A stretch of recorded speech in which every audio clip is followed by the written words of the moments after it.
अब हम ले रहे हैं इंपॉर्टेंट क्वेश्चन। ये हमने वैल्यूएशन ऑफ शेयर से लिया है, वैल्यूएशन ऑफ शेयर। इसमें क्वेश्चन है कि अंशों के आंतरिक मूल्य से आप क्या समझते हैं, अंशों के आंतरिक मूल्य से आप क्या समझते हैं और किस तरह से निकाला जाता है। अंशों के आंतरिक मूल्य से आप क्या समझते हैं और किस तरह से निर्धारित किया जाता है, एग्जाम्पल की सहायता से बताइए।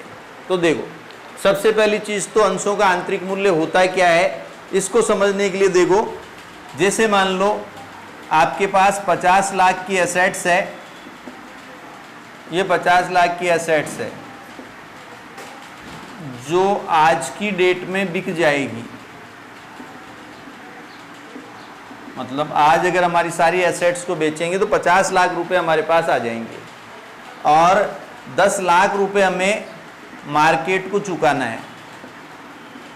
ये हमें मार्केट को चुकाना है। इसका मतलब है एक्सटर्नल लायबिलिटी है, मार्केट को पे करना है, एक्सटर्नल लायबिलिटी है। तो 50 लाख रुपए का सामान है हमारे पास, 10 लाख का कर्जा है, तो 40 लाख रुपीज की नेट एसेट्स है। आज की डेट में अगर हम डिजोल्व करें तो ये 40 लाख की क्या है, नेट एसेट्स है, ठीक है। और शेयर है, नंबर ऑफ शेयर की बात करें या शेयर कैपिटल की बात करें, 1 लाख शेयर, 1 लाख शेयर है और एक शेयर है 100 रुपये का,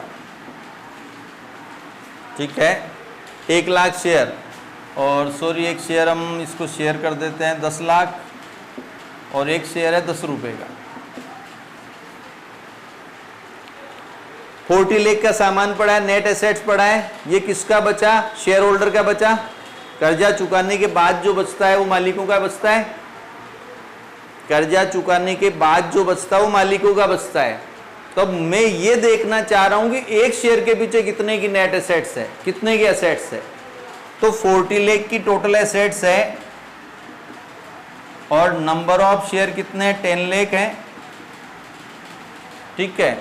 तो एक शेयर के पीछे कितना है, 4 रुपए का सामान है, ठीक है। अब ये मैंने एग्जाम्पल लिया है तो 10 से कम आ गया, कोई बात नहीं, समझाने के लिए पर्याप्त। तो इसका मतलब कंपनी लॉस में गई है। शेयर की फेस वैल्यू क्या है, 10 रुपीज है और आज की डेट में एक शेयर के पीछे 4 रुपए का सामान है, 4 रुपए के एसेट्स है। इसे हम कहते हैं नेट एसेट्स मेथड, से शेयर की वैल्यू ज्ञात करना। इस विधि से तात्पर्य यह है कि एक शेयर के पीछे कितने की एसेट्स है। अब आप लिखेंगे कैसे, ये समझ में तो आ गया आपके। टोटल एसेट्स आज की डेट में कितने रुपए वसूल हो जाएंगे, वो है 50 लाख। मार्केट को पे करना है 10 लाख, मतलब debenture, bank loan, creditor, BP, tax वगैरह मिलाकर। तो 50 लाख में आज सारा सामान बेचते हैं, वो 10 लाख कर्जा चुका देते हैं, तो 40 लाख किसके लिए बचते हैं, लिक्विडिटर ऑफ वेंडर, जो मैं कह रहा था लिक्विडेशन अकाउंट बनाते हैं समापन में। तो इसका मतलब 40 लाख रुपए बचे 10 लाख शेयर पर, तो एक शेयर पर 4 रुपए का सामान बचा है, समझ गए। अब एक शेयर के पीछे कितने का सामान है, 4 रुपए का। ये होता है नेट एसेट्स मेथड। लिखेंगे कैसे वो देखो। इस विधि के अंतर्गत, इस विधि के अंतर्गत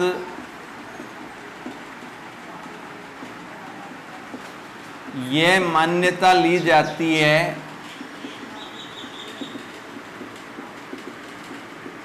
कि यदि कंपनी समापन में चली जाए, डिसॉल्व हो जाए, समापन में चली जाए, तो एसेट से कितने रुपए वसूल हो जाएंगे, एसेट से कितने रुपए वसूल होंगे,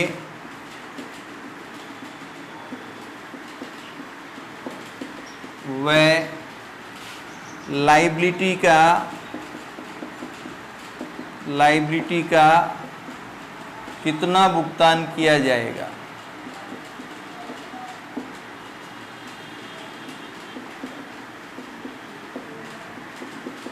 देखो सारे हम ये मान रहे हैं कि मान लो कंपनी डिसॉल्व हो जाए, समापन में चली जाए, तो एसेट से कितने रुपए आ जाएंगे और लायबिलिटी का कितना पेमेंट किया जाएगा। एसेट से कितने रुपए आ जाएंगे और लायबिलिटी का कितना रुपया पेमेंट किया जाएगा। शेष जो राशि है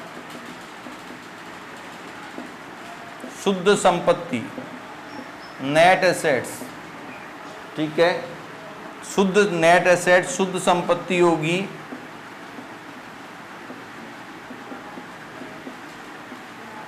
ठीक है, शेष राशि नेट एसेट शुद्ध संपत्ति होगी तथा एक शेयर एक अंश के पीछे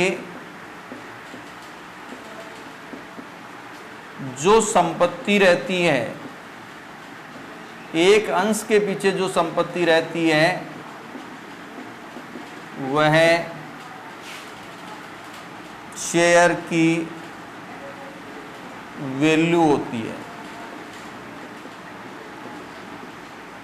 फॉर्मूला क्या हो गया, वैल्यू ऑफ शेयर बराबर net assets divide by number of equity share. वापस समझ लो, इस विधि के अंतर्गत ये मान्यता ली जाती है कि यदि कंपनी आज डिसॉल्व हो जाए, समापन में चली जाए, आज कंपनी को हमें बंद करना हो तो सारा सामान बेचेंगे, तो सारा सामान बेचने से कितने रुपए हमारे पास आ जाएंगे, वो रियलाइज्ड फ्रॉम एसेट्स संपत्तियों से वसूली कहलाएगा। फिर कर्जा कितना चुकाना है वो माइनस कर देंगे, जो बचेगा उसको हम नेट एसेट्स कहेंगे और नेट एसेट्स में नंबर ऑफ इक्विटी शेयर का भाग देंगे। उससे पता चलेगा कि एक शेयर के पीछे कितने रुपए का सामान है। अंश का मूल्य का मतलब होता है एक अंश कितने रुपए का है, मतलब एक अंश के पीछे कितनी संपत्तियां हैं, कितने रुपए का अंश हो गया। ठीक है, इसके दो तीन नाम और हैं, इसको दो तीन नाम जो बोलते हैं हम, अंतर्निहित मूल्य विधि भी बोलते हैं। क्या बोलते हैं? अंतर्निहित मूल्य विधि, समापन मूल्य विधि और चिट्ठा विधि। चिट्ठा विधि और शुद्ध संपत्ति मूल्य विधि। कोई बात नहीं, अंतर्निहित मूल्य विधि भी बोलते हैं, समापन मूल्य विधि भी बोलते हैं, चिट्ठा विधि भी बोलते हैं, संपत्ति विधि भी इसको बोलते हैं। किसको? नेट एसेट्स मेथड को, आंतरिक मूल्य विधि को। आंतरिक अंतर्निहित मान्यता क्या ली जाती है? समापन की ली जाती है, इसलिए समापन विधि। एसेट्स और लायबिलिटी कहां से ली जाती है? चिट्ठा विधि से, चिट्ठे से, तो चिट्ठा विधि। और शुद्ध संपत्ति मूल्य विधि तो ये है ही। अब देखो इसकी कैलकुलेशन कैसे करते हैं, उसके हमने कुछ पॉइंट बनाए हैं, पॉइंट वाइज आपको मैं बता देता हूं। इससे आपका चैप्टर भी प्रैक्टिकल पूरा हो जाएगा और थ्योरी का क्वेश्चन आए तो थ्योरी भी हो जाएगी। तो देखो सबसे पहले हम क्या करेंगे, एक निश्चित तिथि को संपत्तियों की वैल्यूएशन करेंगे, संपत्तियों का बाजार मूल्य ले लेंगे। देखो सबसे पहले एक निश्चित तिथि को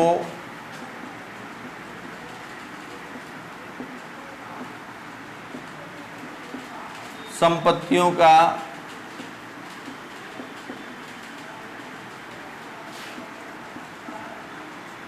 बाजार मूल्य लेंगे या संपत्तियों की वैल्यूएशन कर लेंगे। ठीक है, संपत्तियों का बाजार मूल्य या वसूली मूल्य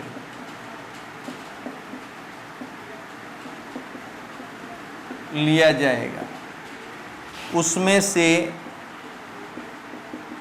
सारे बाह्य दायित्व लेस करेंगे।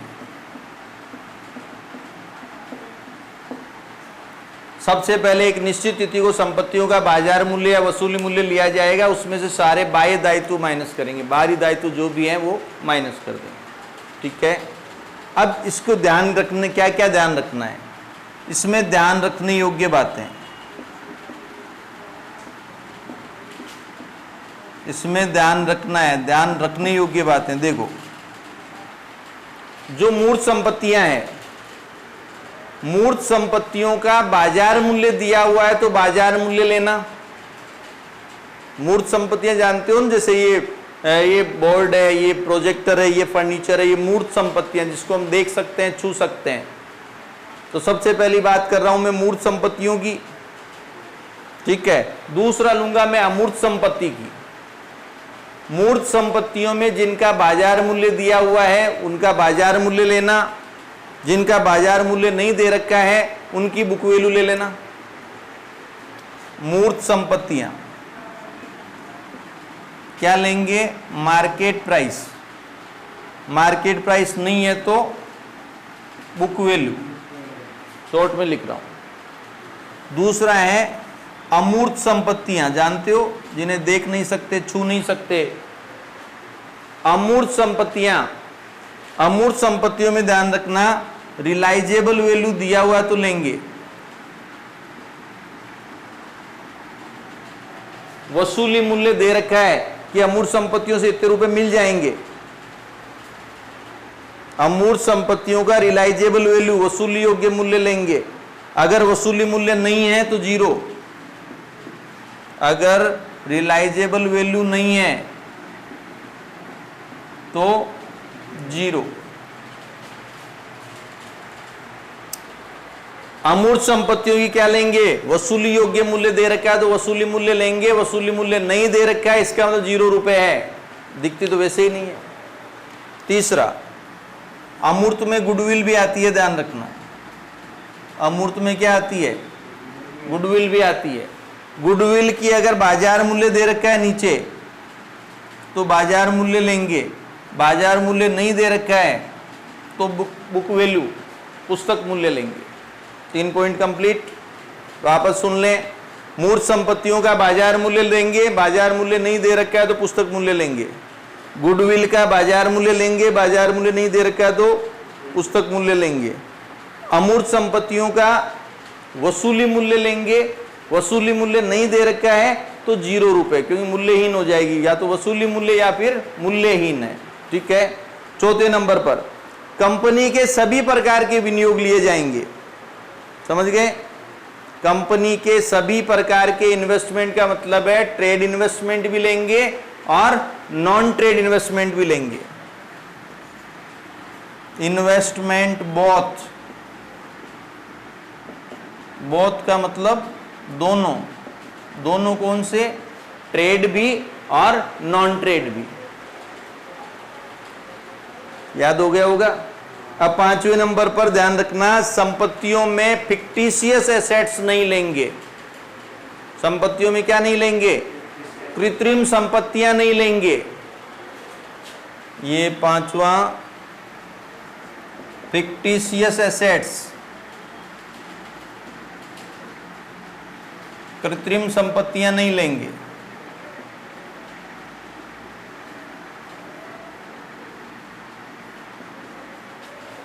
कृत्रिम संपत्तियां नहीं लेंगे, ध्यान रखना। क्यों नहीं लेंगे, इनकी कोई बाजार मूल्य, कोई रिलाइजेबल वैल्यू नहीं होती, मतलब जैसे discount on issue of debenture, प्रीमिलरी expenses, ये चीजें नहीं ली जाएगी। ठीक है, आगे यहां तक समझ में। अब मान लो कि बैलेंस शीट में कोई एसेट्स नहीं है और नीचे दे रखी है तो उसको लिया जाएगा, मतलब अनरिकॉर्डेड एसेट्स को लेंगे।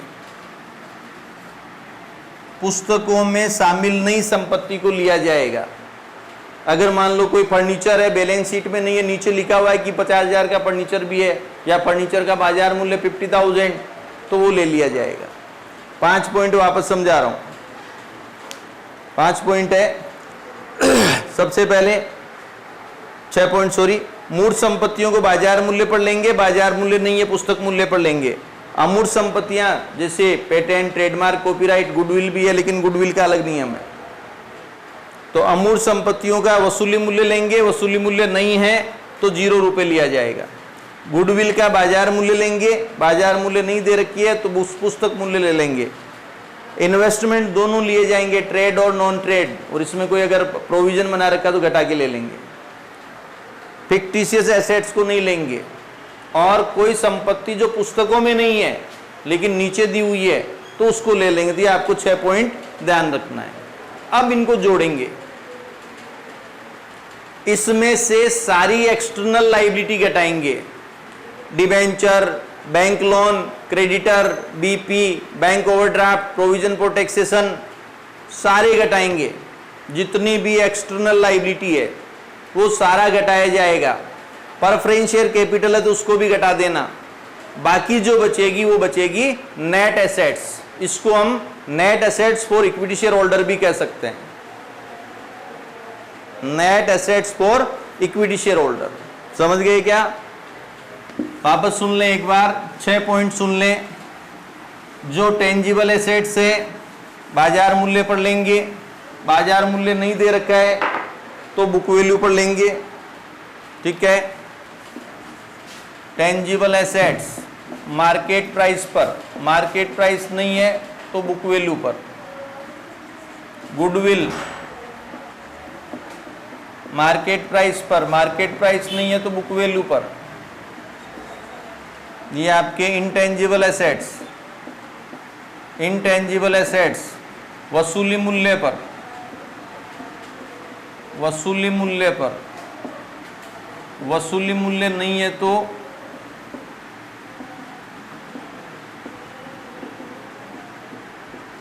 ₹0 लेंगे। चौथा, 3 पॉइंट तो क्लियर हो गए।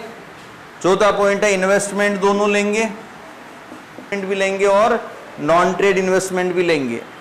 5वां पॉइंट है अगर कोई संपत्ति बैलेंस शीट में नहीं दे रखी है, नीचे दे रखी है, अगर कोई संपत्ति बैलेंस शीट में नहीं दे रखी है, नीचे दे रखी है तो उसको लिया जाएगा, उसका बाजार मूल्य ले लेंगे, ठीक है। और फिक्टिशियस एसेट्स नहीं लेंगे। देखो 5वां पॉइंट आपके, अगर कोई संपत्ति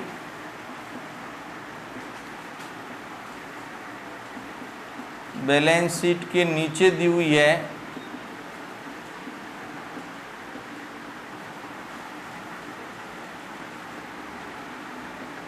तो उसे बाजार मूल्य पर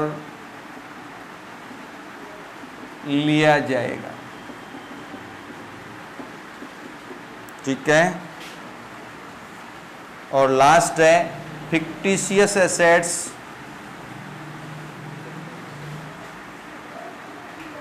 मतलब कृत्रिम संपत्तियां नहीं लेंगे। याद हो गया क्या? ठीक है। अब ये टोटल एसेट्स हो गई, इसमें से जो भी कर्जा चुकाना वो घटा देंगे तो आएगी नेट एसेट्स, और उसमें नंबर ऑफ शेयर का भाग दे देंगे नंबर ऑफ इक्विटी शेयर का, तो आएगी पर शेयर, एक शेयर की वैल्यू क्या हो जाएगी, ठीक है। देखो ये हम फॉर्मूला वाइज लिख रहा हूं मैं, ये नेट एसेट्स बराबर total assets minus external liability, net assets for equity share holder लिख दूं तो minus preference share capital also, ठीक है। अगर मैं इसको और वैसे समझाऊं तो मैं यूं लिख सकता हूं, ये आपके टेंजिबल एसेट्स जानते हो, मूर्त संपत्तियां प्लस आपके टेंजिबल के बाद गुडविल प्लस इनटेंजिबल ये realisable value plus investment both का मतलब ट्रेड और नॉन ट्रेड, माइनस करेंगे ये आपके डिवेंचर मतलब नॉन करंट लाइबिलिटी